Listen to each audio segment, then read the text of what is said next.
Afternoon, everybody. My name is Ebere Augustina Okonta. So I just want to share briefly how this Joy Masterclass has helped me. So before I do that, I would like you to help me to say joy, because the spirit, we felt the spirit now. So we might as well just believe that, okay, it's a church environment. Can we just say joy 7 times? Say it from your spirit. Okay, joy, joy, joy, joy, joy, joy, joy, joy. Okay. Yeah, because most times, joy is the fruit of the spirit, and our battle mind is in our mind. So whatever our mind tells us, if we say things and believe it comes to pass. So I'll just start like this. I've been a Christian all my life. I'm going to be talking about my Christianity, my journey, because my life now is hinged on something. And I would urge all of us that our life should be hinged on something. It's hinged on the Word of God as a Christian. It's not a Christian gathering per se, but I'll just my journey, so I'll say it the way it matters to me. So I've been a Christian all my life. Yeah, about 2 years ago, I realized that I was just a nominal Christian. So God, with my need, God took me on a journey, on a spiritual journey. I used to be a panic queen, worry queen. Everything Jude has been saying, it was just referring to me back in the days. Like, I would worry about the slightest thing. Even though I know my parents could provide, I would worry about the food I would eat. I would worry about my friends. Just about everything. I worried a lot. And because of that, somehow what comes from the inside of us affects us on the outside. I was always falling sick. I would fall sick every minute. My friends, they can testify. But God took me on a journey, on this spiritual journey, and He took worry from my life. He gave me peace, and then He gave me joy. Joy is internal and eternal. That's the fruit of the Spirit, like I said. So when I saw Jude's Instagram post about the Joy Masterclass, wow, it resonated well with me. I'm like, okay, I'm going to be a part of it. You can never get enough of joy, so why not? And I wrote and they told me to come. So when I got there, and it started, wow. I knew God has been taking me on this joy journey. But then I heard Him speak. It was so practical. It was so pragmatic. And this is one impressive Nigerian that we know, of course, if you followed the election, you know. Impressive Nigerian, talking about his experiences. They were so similar to mine. I'm like, oh my, I had a lot of, when you're in church, but I couldn't just do that. I just had to, because it was not the church, but I had those moments, So I realized something, like, okay, as human beings, there's something common with all humans. Challenges.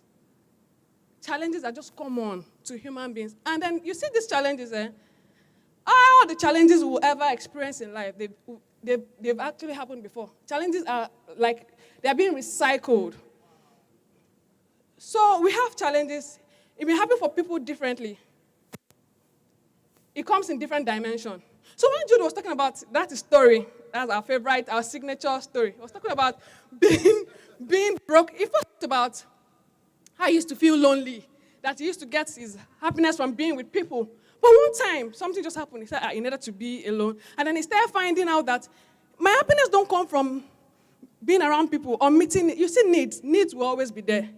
And I realized that there are always seasons in life. There are bad seasons, there are good seasons. Needs are not necessarily sequential. They are cyclical. So you can be experiencing different seasons. So I realized that, happiness is the direction, but joy is the final destination. So when he said he had a private time and started realizing certain things, so I realized that joy comes from our inner being. That's who we are really. So he said he was broke. And okay, so when I was saying challenges for all of us, even the big guys, he's from a different part of the divide. I am from a different part of the divide. I'm regular, yeah? People know him, people don't know me. And he said he was broke. He said he was, and when he said that he sent somebody to go and get him Indomie. Even to get Indomie, you couldn't. Hey, Father. I was happy. I was there. Like, So people like this too, we have challenge. Oh my goodness, this is so good. Really? Hey. So I said, okay, when I mean broke now, we have savings account. We don't really go there. So his idea of broke was 100 million in savings account. But no, I'm like, okay now. So I realized that in life, no matter who you are, on what pedestal you are, what's in the society, you would definitely have needs and challenges, right? So one day after attending Joy Masterclass, one lady met me. I went for a fellowship. One lady just met me, and she came to me, and she said, this is your Toyota Corolla car. It's my dream car. I'm like, really? It's like, seriously? I'm almost done with this. I'm praying that I'll get something.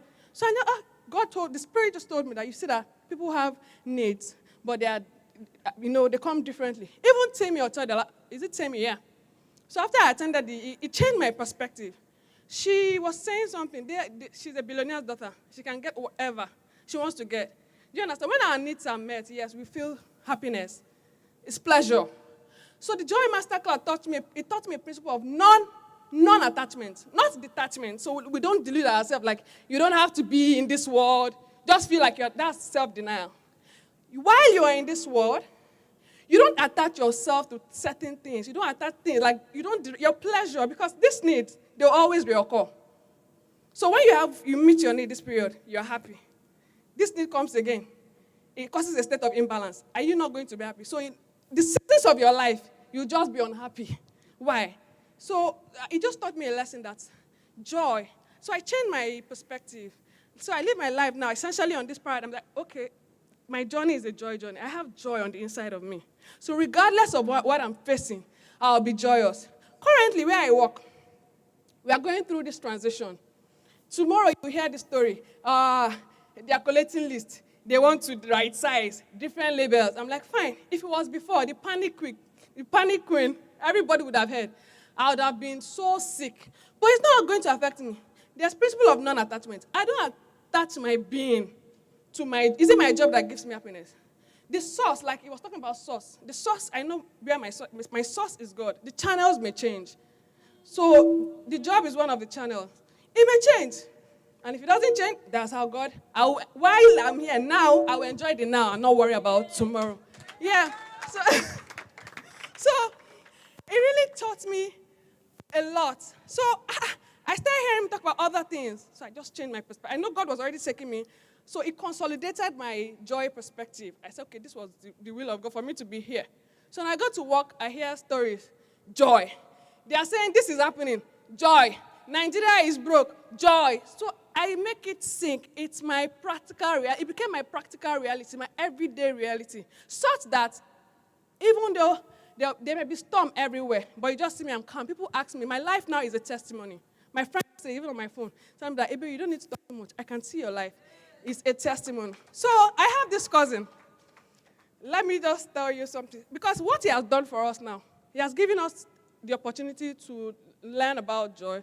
So he doesn't stop with us. That, like when he was reading that woman stuff, sometimes people will just confuse passion and purpose.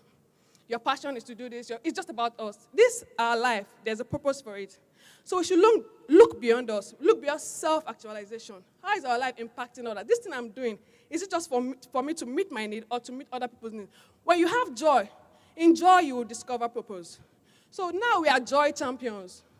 Yes. We can now go to the world and give people joy. So let me tell you something that happened to me last week. There's this my cousin. She has a tiara. She can cry for Africa.